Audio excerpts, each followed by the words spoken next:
Hi friends, section 111 दो बार issues आया इसको रिकॉर्ड करने में. Finally I am doing it for the third time.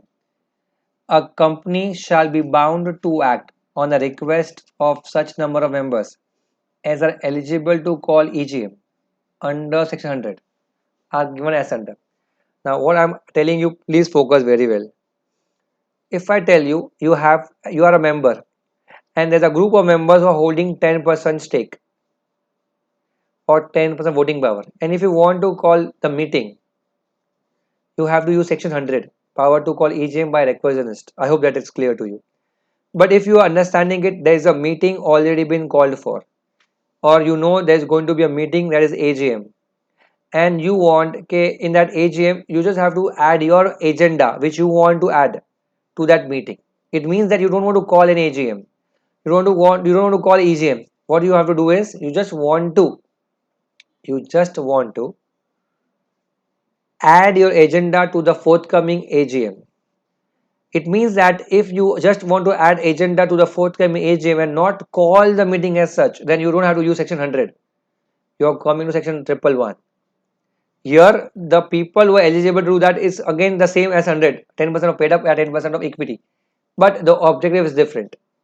I hope यहाँ पे आप एजेंडा ऐड कर रहे हो एग्जिस्टिंग फोर्थकमिंग मीटिंग के लिए, वहाँ पे आप मीटिंग खुद बुलवा रहे हो. नंबर 1. नंबर 2, suppose 21 days पहले you got a notice from the company that we are calling a meeting for XYZ agendas, and the one of the agenda was, suppose for example it was to issue sweat equity shares to the employees.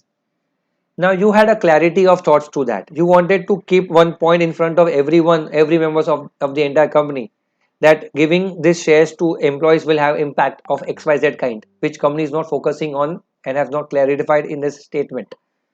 Then you can have a right to give your opinion to the company before 2 weeks. 3 weeks पहले आपको notice मिला है और 2 week पहले आप वो notice दे दोगे company को एज अ स्टेटमेंट कि देखो मुझे मैं चाहता हूँ ये चीज भी दुनिया को पता चले, दुनिया मतलब मेंबर्स को पता चले, यहाँ पे बाकी सब मेंबर्स को. तो यहाँ पे it will be duty of the company to whatever requisitionist having 10% stake has, इधर फॉर एग्जिस्टिंग मीटिंग में एजेंडा ऐड करना या फिर आपके एजेंडा पे ओपिनियन देना. वो आपको आगे जाकर क्या करना पड़ेगा, you have to forward it to rest of the members. That is the start of this entire session. Let's check it out. A company shall be bound to act on the request of such number of members as are eligible to call EGM as 1/10 of paid up capital or 1/10 of voting power. What are the rights of request under 111? Number 1, he has a right to move such resolutions at the ensuing AGM. I repeat this, the requisitions are entitled to propose any resolution to the company and require the company to move such resolution at the ensuing AGM. When the resolution is proposed to be passed, the company shall be bound to give notice of such resolution to all its members. When the requests are entitled to propose a resolution, नया resolution propose कर रहे, agenda add कर रहे, and require the company to add that resolution to its AGM's agenda. Where the request is received from the members, that is requisitionist, company is bound to give notice to all of the members. Okay, there is some group of members who have given a request to add one more agenda to this, and that is sent to all. आगे, respect to the matter referred in the notice, मतलब आपने already 21 day notice भेजा है. Requisitionist को जब वो notice मिला, they prepared a statement, an opinion, just like example of sweat equity, they got an opinion, I have to clear something more to this. Then such matter was been sent to all. Requisitionist ने देखा कि मुझे ये matter को add करना है और ये मैटर को उन्होंने कंपनी को भेज दिया, एंड कंपनी का ड्यूटी बन जाता है to send it all to all the members of the company. कि हमें एक ग्रुप ऑफ मेंबर्स से क्या रिक्वेस्ट चाहिए, this matter has to be addressed with this statement also, and that is sent to all. It needs to be signed by all requisitionists. It has to be deposited at register office of the company. Deposit at register office of the company. What? Requisitionist का details. Then it says you may have to deposit some money. That is reasonable. Whatever is reasonable. Time limit क्या है, अगर आप agenda add करना चाहते हो तो 6 week पहले, मीटिंग के 6 वीक पहले भेजना है, और अगर आप सिर्फ स्टेटमेंट देना चाहते हो एजेंडा के ऊपर तो फिर 2 वीक पहले भेजना है. राइट, याद रखना, आपको एक एजेंडा ऐड करना है तो 6 वीक पहले मीटिंग के, और अगर आपको सिर्फ एजेंडा पे ओपिनियन देना है आपका जो सबको समझ में आए तो 2 वीक पहले आपको भेजना है. अगर आपने 6 वीक पहले भेज दिया और मीटिंग 6 महीने के अंदर 6 वीक के अंदर होगी तो भी चलेगा, पर इनिशियली आपको ये समझ में आना चाहिए कि मीटिंग कब होने वाली है, that is expected as per the last trends. उसके 6 वीक पहले भेज दो, उसके 6 वीक पहले भेज दो, दैट इज फाइन। ठीक है। अब ये कहता है कि if the CG is satisfied on application by company that ये जो मैटर रिक्वेस्ट कह रहा है कि ऐड करो, वो सिर्फ क्या है, it is just to abuse and to secure needless publicity. मतलब एकदम फालतू फालतू ओपिनियन है, फालतू क्लैरिटी है, यूजलेस है, और उनका रेजोल्यूशन भी यूजलेस है।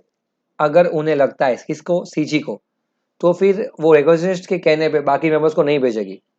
मतलब जैसे ही कंपनी के पास आया, कंपनी को कहना पड़ेगा सीजी को, सीजी देख ये लोग है ना मेंबर्स लोग फालतू डाउट्स पूछ रहे हैं, फालतू डाउट्स, और उनके ओपिनियन भी एकदम फालतू है, रेजोल्यूशन जो पास करना चाहते हैं वो भी एकदम फालतू है कि नाश्ते में 2 चीज़ ऐड कर दीजिए, लंच भी प्रोवाइड कीजिए साथ में, 1 नाइट स्टे दे दीजिए मीटिंग के वक्त। ऐसा कोई भी फालतू काम के लिए आपने मीटिंग बुलाया है या ऐड किया मैटर आपका, सॉरी आपके मैटर ऐड कर दिया, तो बोल देंगे सीजी को, देखो सीजी क्या पूछ रहे हैं लोग, प्लीज कैंसिल इट। तो ये क्या हो गया, नीडलेस पब्लिसिटी के लिए किया गया, डिफेमेटरी। तो फिर सीजी एक्टिंग, तो फिर कंपनी वो मैटर को बाकी सब मेंबर्स को नहीं भेजेगा।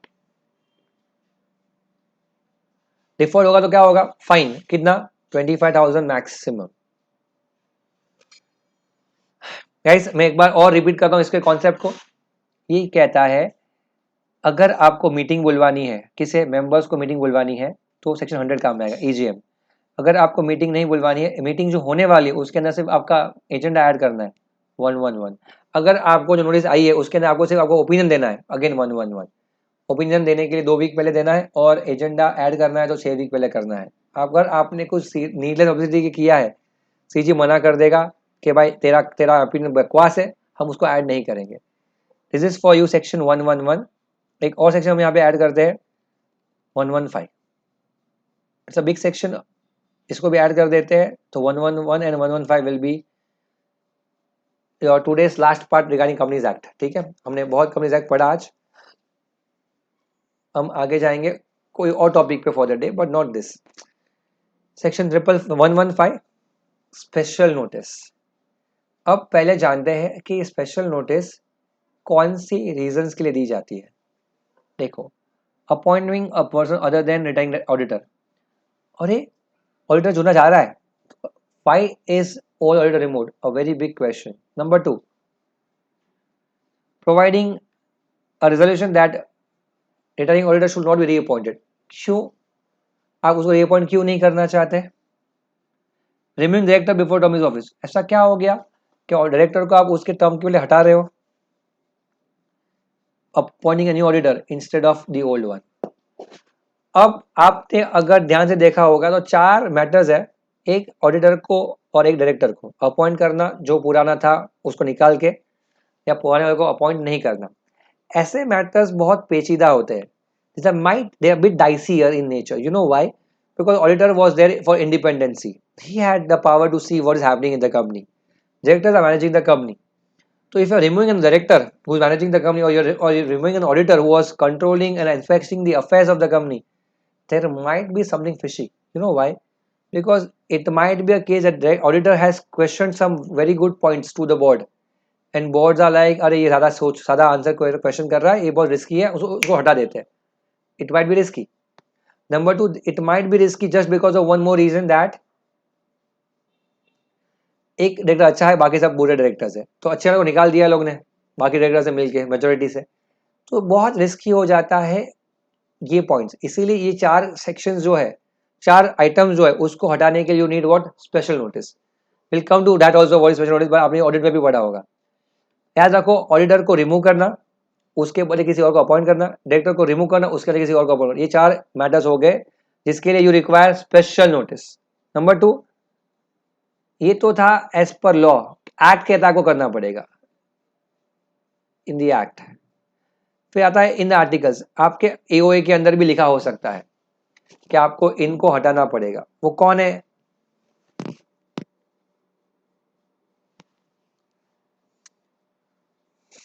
Any provision contained in the articles of a company may provide that special notice shall be required to move observation. अपने आर्टिकल्स में आपने खुद ट्रांजेक्शन्स ऐड कर दी, बोला बाकी सब ठीक हो हमारे लिए, और ये 5 और सेक्शंस ऐड किए, बाय बैक कर दिया, स्वेट इक्विटी कर दिया, प्रीमियम इशू करना कर दिया, सैलरी हाइक करना हो गया, कुछ भी हो, आपने जितने एओए में ऐड किए वो सबके लिए भी क्या लगेगा, स्पेशल नोटिस। सब ये है क्या, ये तो बताओ।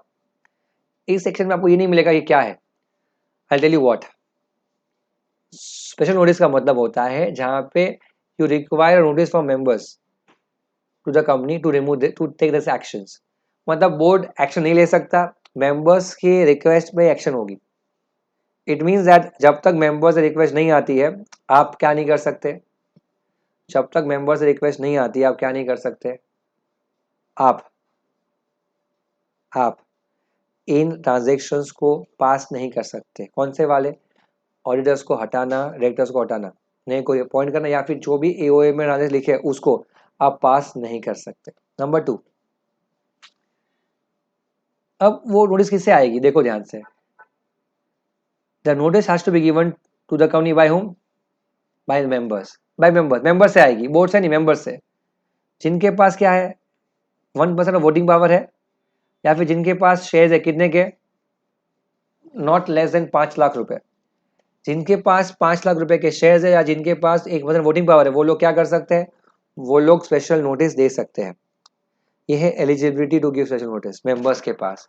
मेंबर्स बोलेंगे भाई इसको हटाओ, डायरेक्टर्स नहीं बोलेंगे ऑडिटर को हटाओ, डायरेक्टर्स नहीं बोलेंगे डायरेक्टर को हटाओ, मेंबर्स बोलेंगे डायरेक्टर को हटाओ, मेंबर्स बोलेंगे किसको हटाओ, ऑडिटर को। मतलब आपसे जो पावर था बोर्ड से ये छीन लिया गया है, किसको दिया गया पावर, मेंबर्स को। आगे जाते हैं। The notice of intention to do so shall be given to the company before हम not earlier than 3 months but before 14 days of the GM. मतलब मीटिंग के 3 महीने पहले नहीं, 3 महीने और 14 days के बीच में। मतलब अगर मीटिंग होने वाली है 1 अप्रैल को, 1 अप्रैल को, तो 1 जनवरी से लेकर 1 जनवरी से लेकर 14 days पहले, मतलब यू कैन से 16 मार्च हुआ, 1 अप्रैल को मीटिंग है ना, तो 1 जनवरी से लेकर बिफोर द मीटिंग, तो आप समझो कि 1 अप्रैल से 1 मार्च, 1 जनवरी 90 days, 3 months। तो 1 अप्रैल से लेकर 1 दिस इज एग्जैक्टली 3 months। तो ये क्या कह रहा है, 1 January should be the earliest date to send the notice, and before 14 days, that is approximately 16th March is the last date। तो 14 days पहले, और एकदम जल्दी करोगे तो जल्दी में जल्दी 3 महीने, मतलब 1 January से लेकर 16 मार्च के बीच में आपको एप्लीकेशन देनी है as special notice to the members to remove this people. That is आप कंपनी को दोगे, कंपनी बाकी मेंबर्स को दे देगी। कॉन्सेप्ट बहुत सिंपल है कि आपके मीटिंग के 14 डेज पहले, कंपनी की मीटिंग के, और सबसे अर्लीस्ट में 3 months पहले। तो if I calculate in terms of numbers, if your meeting is on 1 April, तो 1 January से लेकर 16 March, it is like 14 days before the meeting से लेकर 3 months फ्रॉम द मीटिंग। उस टाइम पीरियड में आप क्या दे सकते हो, स्पेशल नोटिस दे सकते हो। साइन बाय होम, जिनके पास 1% कैपिटल है या फिर जिनके पास 5 लाख का कैपिटल है। अब जैसे ही आप नोटिस भेजी किसको, कंपनी को, company shall give notice to all its members at least 7 days before the meeting. जैसे ही आपने भेजी कंपनी को, कंपनी से बाकी सब मेंबर्स को भेजी कितने दिन के पहले, 7 days के पहले। Notice shall be given in the same manner as if we give notice of GM, that is section 101 21 days का कंप्लायंस जो है ना वैसा ही। पर यहाँ पे सिर्फ लिमिटेशन ये है कि डेज जो है ना यहाँ पे 7 days हो जाएंगे, नॉट 21, क्योंकि यहाँ पे 21 प्रैक्टिकली पॉसिबल नहीं रहे। अगर नोटिस देना पॉसिबल ही नहीं, बहुत लेट हो गया है, तो ये कहता है कि इंस्टेड ऑफ डूइंग दैट आप न्यूज़पेपर में सेंड कर दो, English language in English newspaper and vernacular language in vernacular newspaper having widest circulation. सबसे बेस्ट न्यूज़पेपर जो सिटी स्टेट में होगा, जिसका सबसे ज़्यादा सर्कुलेशन होता होगा, उसके English and one vernacular, that is in Maharashtra Marathi paper में आपको ये डिटेल्स देनी पड़ेगी।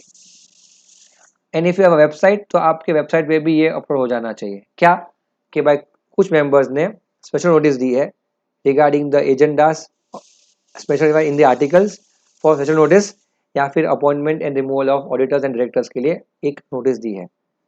इस बेसिस पे फिर आप पढ़ते हो कि इन बेस्ड ऑन दैट वो नोटिस सबको दी जाएगी। एंड देन आपने ऑडिट में पढ़ा है उसके रिमूवल को क्या, कैसे आप उसको रिमूव करते हो, और in the meeting by giving him opportunity being heard at the meeting. ये 115 का पार्ट है जो यहाँ पे फिनिश होता है। मैं एक बार और रिपीट करता हूँ गाइस, ध्यान से समझना। 115 के अंदर कौन से ट्रांजेक्शन कवर होते हैं? Appointment removal of auditors and appointment and removal of directors. Number 2, is there anything contain in articles जिसके लिए आप स्पेशल नोटिस दे सकते हो? Answer is yes, whatever you added in articles उसके लिए भी आप स्पेशल नोटिस दे सकते हो। Number 3, why you require it?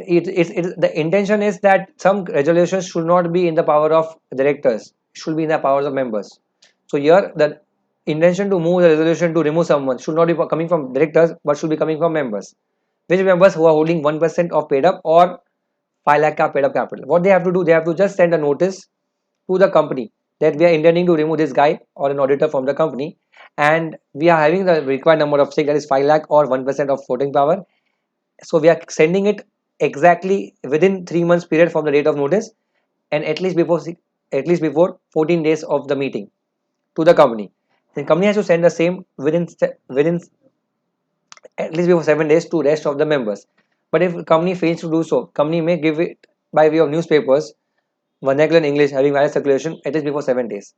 And based on that, everyone will be having a right to hear, that is auditors and directors, and based on that, they may remove by passing resolution in the GM. That's the concept of section 115 to you all. Please go through these two sections, and we are finishing it here, your 111 and 115.